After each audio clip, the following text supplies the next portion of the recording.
మనల్ని మనం తెలుసుకోవడం అంటుంటాం కదా, ఈ మధ్య చాలా ఎక్కువైంది. నిన్ను నువ్వు తెలుసుకో అని చెప్పేవాళ్ళు చాలా ఎక్కువైపోయారు.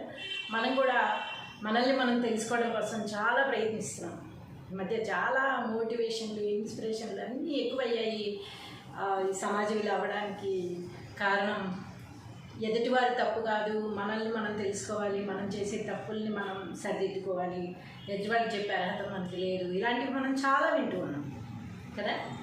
అలాంటివి వినడానికి చాలా క్లాసులకు వెళ్తారు, పెద్ద పెద్ద గురువులను కలుస్తారు, చాలా చేస్తూ ఉంటాం అన్నమాట. వాటి కోసం మనం తెలుసుకోవడం ఎలా అని తెలుసుకోవడం కోసం గురువులను కలుస్తూ ఉంటాం. పెద్ద పెద్ద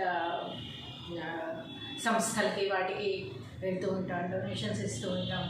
మంచి కార్యక్రమాలు చేస్తే కనీసం పుణ్యం వస్తుందనే ఉద్దేశంతో మనం ఏదైనా చేస్తూ ఉంటాం.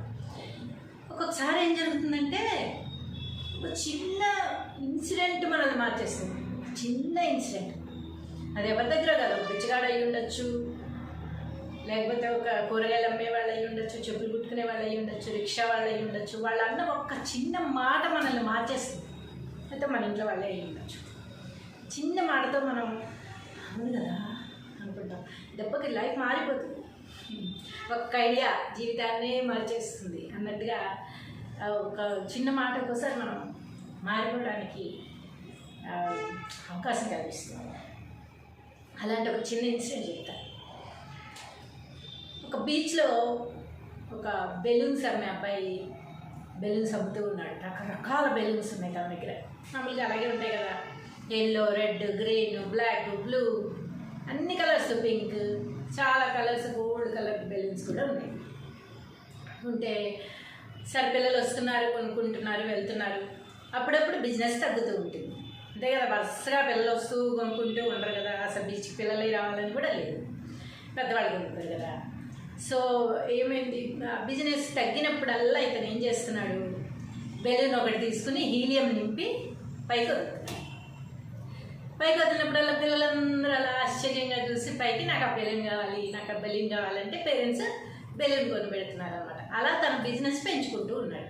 తెలివితేటలు అవి, బిజినెస్ మైండ్ అది, ఆ తెలివితేటలు ఉంటేనే కదా బిజినెస్ చేయగలరు, లేకపోతే లేదు కదా. సో అలాంటి తెలివితేటలతో బిజినెస్ తగ్గినప్పుడల్లా ఆ తెలివి ఉపయోగిస్తున్నాడు. బెలూన్లో హీలియం నింపి పైకి పంపిస్తూ ఉన్నాడు. మళ్ళీ బిజినెస్ పెరుగుతోంది, మళ్ళీ తగ్గినప్పుడు అలా చేస్తూ ఉన్నాడు. ఎన్నో సంవత్సరాలుగా తను చేస్తున్న బిజినెస్ అదే కనుక తనకి అదే మామూలు కామన్. సో ఒకరోజు ఏమైంది, ఇలా హీలియం నింపి పైకి వదిలాడు. చూస్తూ ఉన్నాడు అనమాట. పైకి చూస్తూ ఉండగా వెనకాల నుంచి ఒక చిన్న బాబు వచ్చి ఇలా షర్ట్ పట్టుకుని లాగుతున్నాడు అనమాట. ఏంటా అని వెనక్కి తిరిగి చూస్తే ఏంటి అన్నాడు. అంటే పైకి బెలూన్ వదిలావు కదా, పింక్ బెలూన్ వదిలావు, ఇప్పుడు ఇందాక ఎల్లో బెలూన్ వదిలావు, అంతకుముందు రెడ్ బెలూన్ వదిలావు, నేను చూస్తూనే ఉన్నాను అప్పటి నుంచి. ఈ 3 కలర్స్ బెలూన్స్ అయినా బ్లాక్ బెలూన్ కూడా పైకి వెళ్తుందా అని అడిగాడు అతను. బ్లాక్ బెలూను పైకి వెళ్తుందా లేకపోతే ఈ 3 కలర్సే వెళ్తాయా అని అతను డౌట్ వచ్చింది గుడ్డిబాబుకి. అయితే అతను ఏం చెప్పాడంటే, పైకి వెళ్ళడానికి కలర్తో సంబంధం కాదు, ఏ కలర్ అయినా పైకి వెళ్తుంది. ఎలా వెళ్తుంది, లోపల ఉన్న పదార్థమును బట్టి వెళ్తుంది. లోపల హీలియం నింపుతున్నాను కదా, అది ఏ బెలూన్లో నింపినా వెళ్తుంది. సో ఈ కలర్ బెలూన్లో మాత్రమే వెళ్తుంది అనేది లేదు. సో ఇక్కడ ఏమిటంటే కలర్తో సంబంధం కాదు, లోపల ఉన్న దాంతో సంబంధం అని ఎంత క్లియర్గా చెప్పారంటే, అతను చెప్పింది బెలూన్ గురించి అయినా ఈ బాబు వాళ్ళ ఫాదర్ ఎవరైతే ఉన్నారో ఆ ఫాదర్కి ఠక్మన్ బల్బు వెలిగింది. అవును కదా, మన బయట ప్రపంచం చూసి ఇంతే అనుకుంటున్నాం. బయట ప్రపంచం చూసి ఇలా జరిగింది ఏంటి, అలా జరిగింది ఏంటి అనుకుంటున్నాం. లోపల కదా చూడాలి. అలా లోపలికి మనం వెళ్ళినప్పుడే కదా తెలుస్తుంది. అందరిలోనూ ఉన్నది అదే అనేది అప్పుడే కదా తెలుస్తుంది. కలర్స్తో సంబంధం లేదు, అన్నింటిలో ఉన్నది హీలియమే. మనుషులతో సంబంధం లేదు, జంతువులతో సంబంధం లేదు, అందరిలో ఉన్నది భగవంతుడే అని వాళ్ళ ఫాదర్ ఒక్కసారిగా తెలుసుకున్నాడు. తెలుసుకుని ఇంకా గబగబా ఇంటికి వెళ్ళిపోయి ధ్యానంలోకి వచ్చినాను అనమాట. నన్ను నేను తెలుసుకోవాలి, నా లోపల ఏముంది నేను తెలుసుకోవాలి, నా లోపల ఏం జరుగుతుందో తెలుసుకోవాలి. కానీ బయట ప్రపంచాన్ని చూసి మాయలకి, మోసాలకి, ఎన్నెన్నో రుగ్మతలకి, వాటికి వీటికి లోనవుతున్నామే.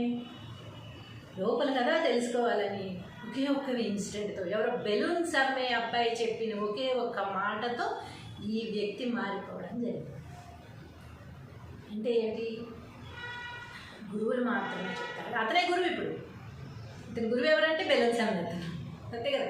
మనకి మంచి వాక్యం ఎవరైతే చెప్తారో, మనకి జీవితానికి ఉపయోగపడే సజెషన్ ఎవరు చేస్తారో వాళ్ళే మన గురువులు అనేది ఒకటైతే, ఇందులో ఇంకొకటి మనల్ని మన లోపల చూసుకోవాలి. లోపల ఉన్నది చూసుకోవాలి, కానీ బయట ప్రపంచాన్ని చూసి మర్చిపోవడం కాదు. వాళ్ళు ఇలాగా వీళ్ళు ఇలాగా అనేది, మనకు జరిగే ఇన్సిడెంట్ని వేరే వాళ్ళ మీద రుద్దేసేది కాదు. మనకి జరిగేదానికి మనమే కారణం. మంచైనా చెడైనా కూడా మనం తెచ్చుకున్నవే కాబట్టి ఇలా జరుగుతుంది. ఏం జరిగినా కూడా అది మన కర్మలను బట్టే జరుగుతుంది అనే పెద్ద గొప్ప సత్యాన్ని అని తెలుసుకున్నాను కనుక మనం కూడా అలాంటి సత్యాలని ఎక్కడ దొరికినా తెలుసుకుందాం, ఎవరు చెప్పినా విందాం, ఆచరిద్దాం.